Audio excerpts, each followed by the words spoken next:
vamos falar sobre como algumas produções estão colocando a ideologia à frente das histórias, quando o foco sai da trama e dos personagens e vai direto para a agenda do momento. E isso está fazendo muita gente se afastar dos filmes, do cinema, das séries e da cultura pop. Mas para falar sobre isso eu tenho que te mostrar como isso acontece. Eu vou começar usando o exemplo da jornada do herói. A jornada do herói é uma história que nos conecta de uma forma profunda, porque no fundo todos passamos por ela de alguma maneira. É um reflexo da nossa própria vida. Pense bem, a jornada começa quando o herói, uma pessoa comum, assim como eu e você, é chamado para enfrentar um desafio, algo desconhecido que desperta os seus medos e as suas incertezas. Quem é que nunca se sentiu assim, né? Seja começar um novo trabalho, enfrentar uma doença ou lidar com mudanças inesperadas, o herói, assim como nós, muitas vezes hesita, é relutante, tem medo de falhar, mas sente que de alguma forma ele precisa continuar. E o que torna essa jornada tão envolvente é que ela espelha o ciclo de crescimento que todos nós vivemos. Assim como o herói dessa jornada encontra aliados,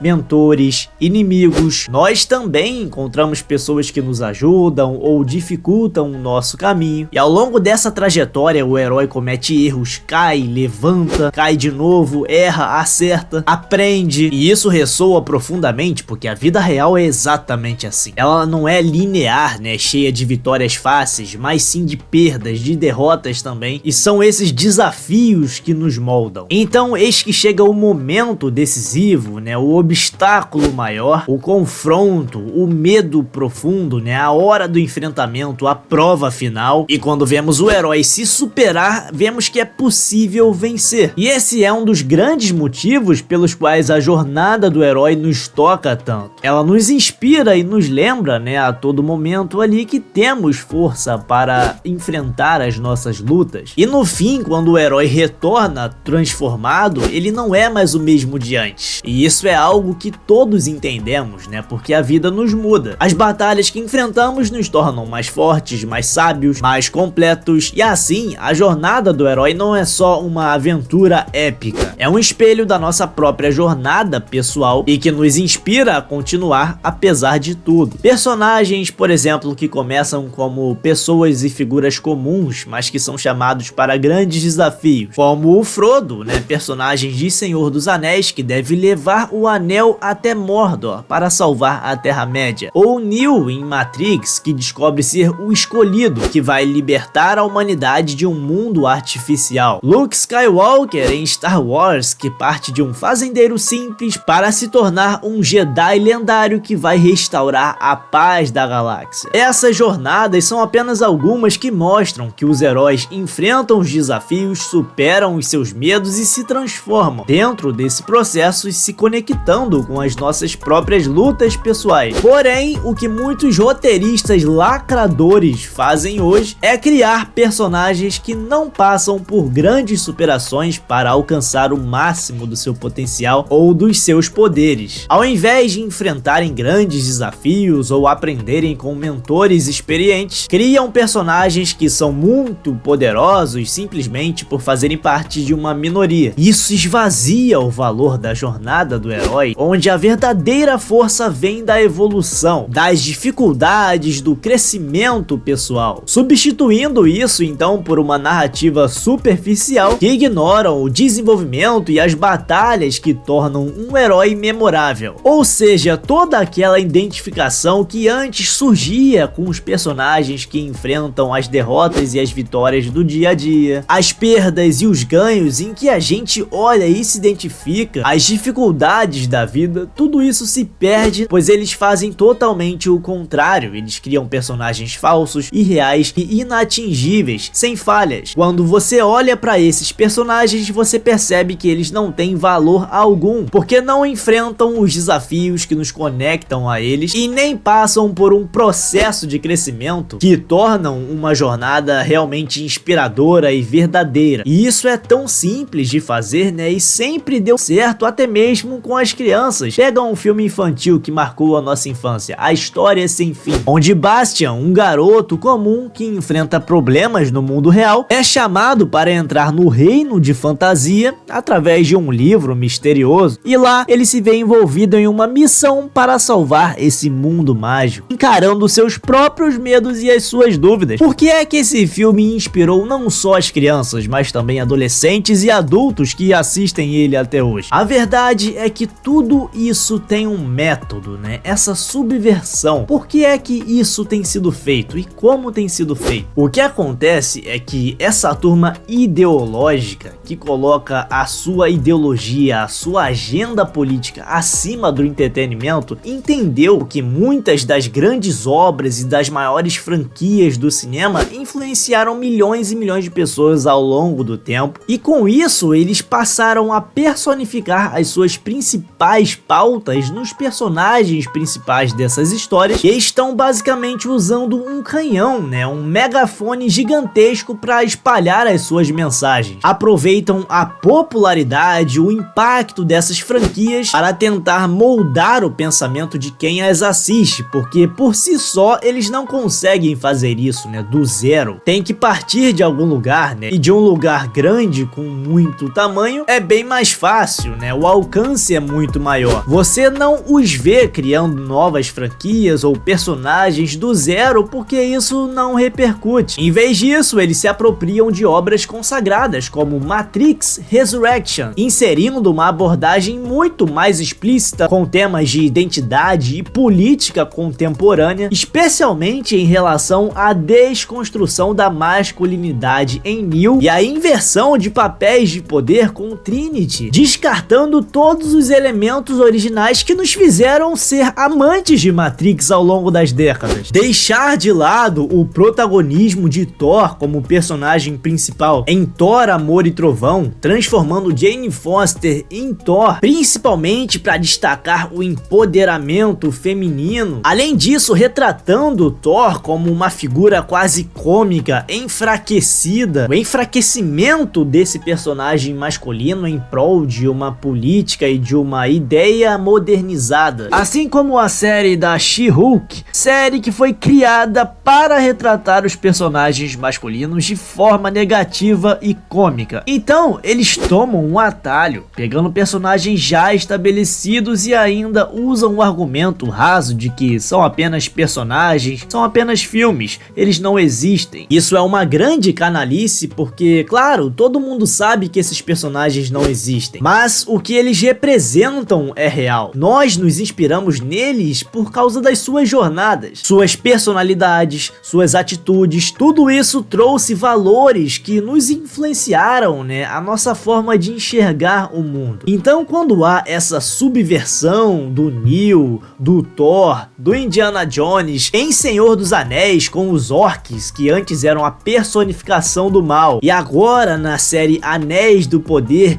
eles não são tão maus assim, eles são bonzinhos, eles constituíram até uma família. Ou em filmes como Barbie, He-Man da Netflix, a série Halo, tudo isso está distorcendo o que fez esses personagens serem amados pelo público por tanto tempo. E no final eles só conseguem duas coisas. Primeiro, agradar esses militantes que realmente concordam com esse mundo superficial, fantasioso, mundo da beautiful people, o mundo cor-de-rosa, onde tudo é fácil, perfeito e bonito. E segundo, afastam a grande e fiel fatia do público, que sempre acompanhou as histórias e os personagens não pelos seus estereótipos, mas sim pelos seus arquétipos profundos que refletem as nossas próprias lutas, valores e jornadas. Então esses roteiristas abandonaram a lógica para viver uma vida ideológica. Agora eu quero saber de vocês nos comentários qual foi a obra que passou por mais mudanças intencionais e que mais te incomodou. Deixe também o seu like, e se você é novo por aqui, se inscreva no canal, ative o sininho para não perder os próximos conteúdos e até o próximo vídeo.